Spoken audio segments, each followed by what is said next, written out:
আসসালামু আলাইকুম এভরিওয়ান, সবাই কেমন আছেন? আশা করছি ভালোই আছেন। তো আজকে আমরা দেখব আমাদের এই যে 3G এয়ারটেল সিমটাকে কোড ডায়ালের মাধ্যমে কিভাবে 4Gতে কনভার্ট করে নিতে পারি। সংক্ষেপেই দেখিয়ে দেব, কোনো ফি ছাড়াই, কোনো খরচ ছাড়াই কিভাবে আমরা আমাদের 3G এয়ারটেল সিমটাকে 4Gতে কনভার্ট করে নিতে পারি। তো আমরা কিন্তু সবাই জানি একটা সিম রিপ্লেস করতে হলে কম করে হলো 300 থেকে 350 টাকার প্রয়োজন।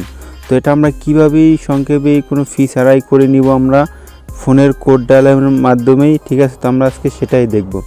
তো ভিউয়ার্স, এই কনভার্ট করার জন্য আপনার পুরো ভিডিওটাই কিন্তু দেখতে হবে। তো যারা কিনা কোড ডায়ালের মাধ্যমে 3G সিমটাকে 4G করতে না পারবেন, তো তারা কি করবেন আমি সেটাই বলে দেবো ভিডিওর শেষে। তো ভিডিওটা শেষ পর্যন্ত দেখতে থাকুন, একটু স্কিপ করে না।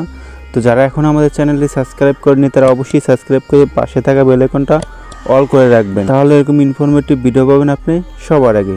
তো চলুন আমরা মূল ভিডিওতে চলে যাই। তো আপনার এই যে এয়ারটেল সিমটা আছে দেখতে পাচ্ছেন, আমার এয়ারটেল সিমটা কিন্তু 3G বা 2G হয়ে আছে। তো আমরা এটা কিভাবে কোড ডায়ালের মাধ্যমে আমরা 4Gতে কনভার্ট করব, তো আজকে আমরা সেটাই দেখব। তো চলে যাব আমরা ফোনের কল ডায়াল প্যাডে। তো ভিডিওটা শেষ পর্যন্ত দেখবেন, সব বিষয়ে কিন্তু আমি আলাপ করব, তো কিভাবে কাজটা সম্পূর্ণ করবেন, ঠিক আছে?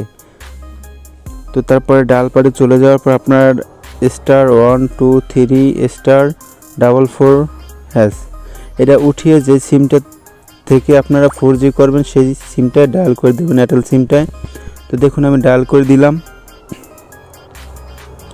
তো ডায়াল করার পরে যে জায়গায় লেখা আসছে congratulation sim is 4G plus ready, handset is 4G plus. তো এইরকম লেখাটা যদি আসে আপনাদের সেম টু সেম, তারপর আপনারা কি করবেন, এই জায়গায় নেক্সট অপশন দেখতে পাচ্ছেন।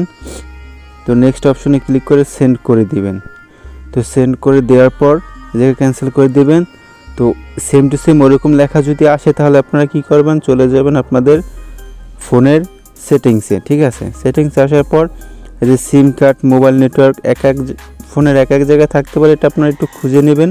নেওয়ার পর এটার উপরে ক্লিক করে দেবেন। তারপর যে আপনার এয়ারটেল সিমটা আছে এটার উপরে ক্লিক করে দেওয়ার পরে যে দেখুন প্রিফারেড নেটওয়ার্ক টাইপ, এটার উপরে ক্লিক করে দেবেন যদি ওইরকম লেখাটা আসে। তো তারপরে কী করবেন, এই জায়গায় কিন্তু এই অপশনটা দেখুন 2G অনলি করা আছে, এই কারণেই কিন্তু আমাদের ফোনের 4Gটা চলতেছে না। যদি আপনার ওইরকম লেখা আসে তাহলে আপনি এই অপশানে আসার পর এটাকে পারফেক্ট লাইট করে দিবেন।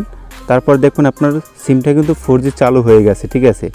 আর যদি আপনাদের ওইরকম লেখাটা না আসে যে not 4G handset, not 4G সিম, তাহলে আপনারা কী করবেন, যদি নট 4G সিম লেখা আসে তাহলে কিন্তু আপনাদের সিমটা রিপ্লেস করতে হবে, ঠিক আছে?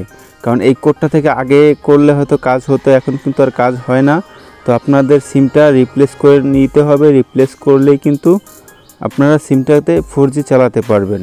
আর যদি আপনাদের নট 4G হ্যান্ডসেট লেখা আসে তাহলে আপনাদের সিমটা ঠিক আছে, আপনাদের ফোনটায় 4G সাপোর্টেড না, এই কারণে কিন্তু আপনাদের ফোনটায় 4G চলতেছে না। তো আশা করছি বুঝতে পারছেন।